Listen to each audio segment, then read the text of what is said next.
These people had one thing in common. They knew they had it in themselves. They knew they could be something beyond where they were. They were willing to put their time, their energies to better themselves. What you really could do with more skills, it's just remarkable. So I would like to just tell you a couple of short stories, and we'll draw maybe a couple of lessons from them. I would like to tell you of two women that each sold a business to Berkshire Hathaway, to me actually, for many, many, many millions of dollars. Both of them started with $2,500. By a coincidence, it was the exact same amount. It was everything they had in the world. And one of them was a woman who landed in Seattle in 1917, couldn't speak a word of English, had a tag around her neck. The tag said, Fort Dodge, Iowa. The Red Cross got her to Fort Dodge, where she was reunited with her husband who had come to the country a couple of years earlier. And she lived in Fort Dodge for 2 years. And as she put it, she felt like a dummy. She couldn't pick up the language. She couldn't learn a word. And so she and her husband decided to move to Omaha.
The fourth generation is working in that business.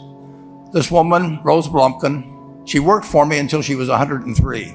And then she retired and she died the next year, which is a lesson to all of Berkshire's managers that premature retirement, you can't tell what's going to happen. But Mrs. B, with her $2,500, one further fact about her, she could not read or write. And she went into a furniture business, and she didn't bring anything unique in furniture, but she brought a determination to succeed. She knew she could outwork anyone else. She knew she cared about her customers. She worked at very low gross margins, but she built this incredible business. And I saw one other woman who did a similar thing with $2,500. I paid her hundreds of millions of dollars for her business. So I decided to go to the source and get these people before, I don't want you guys coming around to me asking me hundreds of millions of dollars. I'd like to join in with you much earlier. So I've followed this group. And today I'd like to tell you about one other small business person. This person, I went to buy his business from him, and he turned me down, which was very wise. But this was a fellow who was born about 8 years before I was. He was born in 1922. We'll call him Jack, lived in the Midwest. He was a pretty good athlete, didn't like school much. And I'm going to tell you one thing early in the story. Maybe you can figure out who the guy was. The company he built hires more college graduates each year than any other company in the United States. And this fellow, who was destined for this but did not know it, Jack, went to college for a year and then dropped out. He really wasn't that interested in school. And the year he dropped out was 1941. And when the the United States became under attack, he went down to the Army Air Force recruiting station, volunteered, and they turned him down because he had hay fever. So he went over to the Navy and again volunteered, and they took him. They put him on an aircraft carrier. He flew small fighter planes during World War II, got 2 distinguished flying crosses from the Navy, and then he came back to the Midwest. So now we've got a young guy. Probably by this time he would be 23 or 24 years old. And the interesting thing is, he got back to the Midwest, and he actually kind of went from one job to another for a short period of, or not such a short period of time. And he finally became a used car salesman at a Cadillac dealership in St. Louis, Missouri. And at age 35, having moved up in the organization, the sales organization, he said to his boss, "Could I go into car leasing business with you?" The boss said, "Well, if you'll cut your salary in half and you'll come up with," I think it was $25,000, which he borrowed, "we can become partners in a car leasing company." So my friend Jack started at age 35 in the car leasing business. And he had 7 cars. It was pretty slow. In fact, one of the things he did was whenever the phone rang, he let it ring 3 or 4 times so people would think that he was very busy answering other phones. And of course, it was the only call he was going to get all day. So his first venture was okay, but it wasn't really going to go anyplace. And there's a lesson in this for all of us. At age 40, he decided, with 17 vehicles, 17 cars, he was going to go into competition in the rent-a-car business. So now he's taking on Hertz and Avis and National and people like that who have hundreds and hundreds of thousands of cars.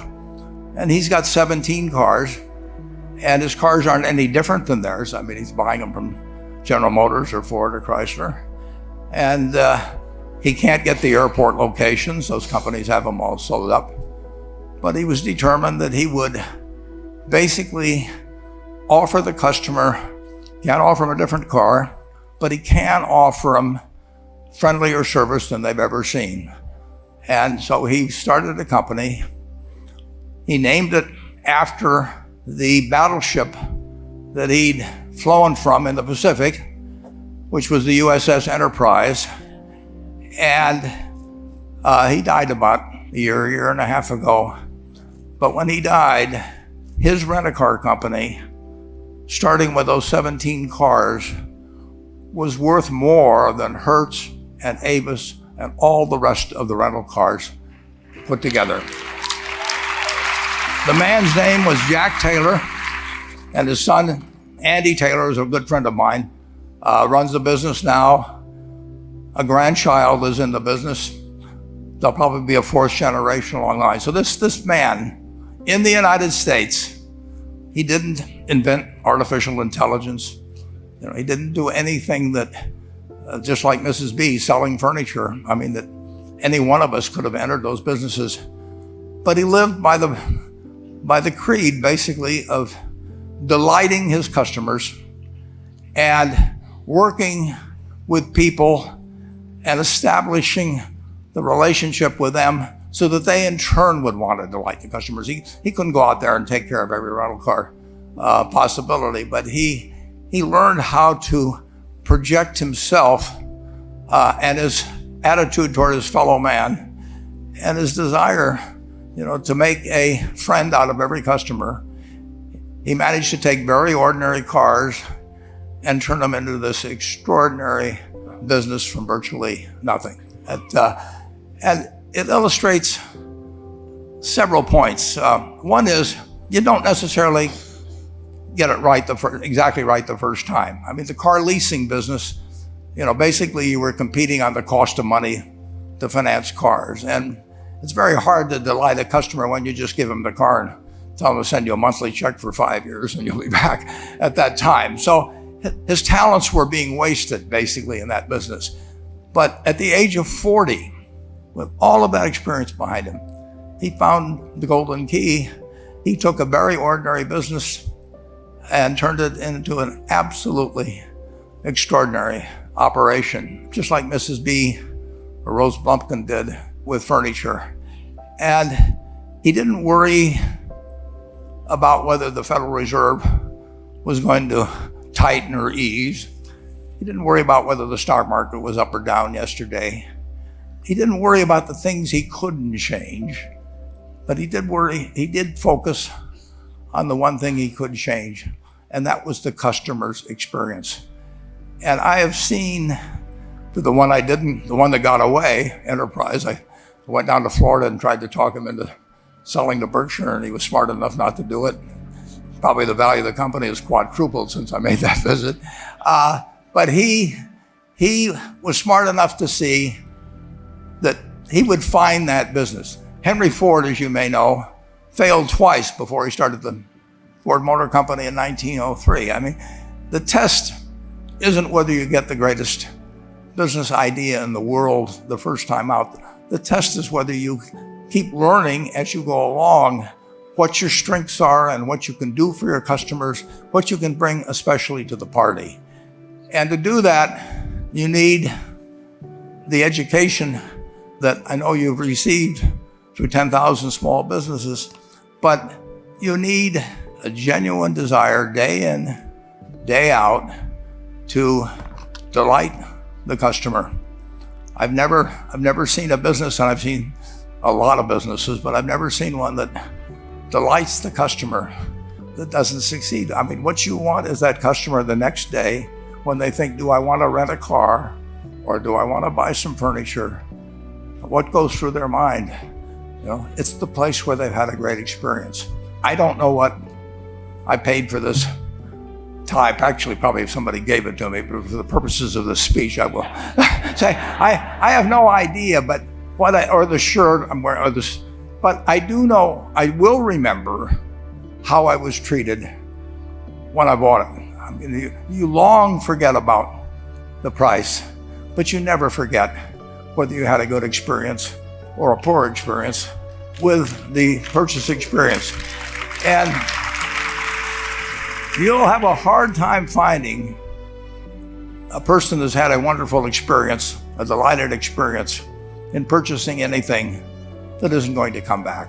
And similarly, if the memory is of rudeness, indifference, whatever it may be, they're never going to come back. And as a small business owner, and as you grow, you have to not only be able to project that interest in people's well-being, in delighting them yourself, but you have to do it through other people.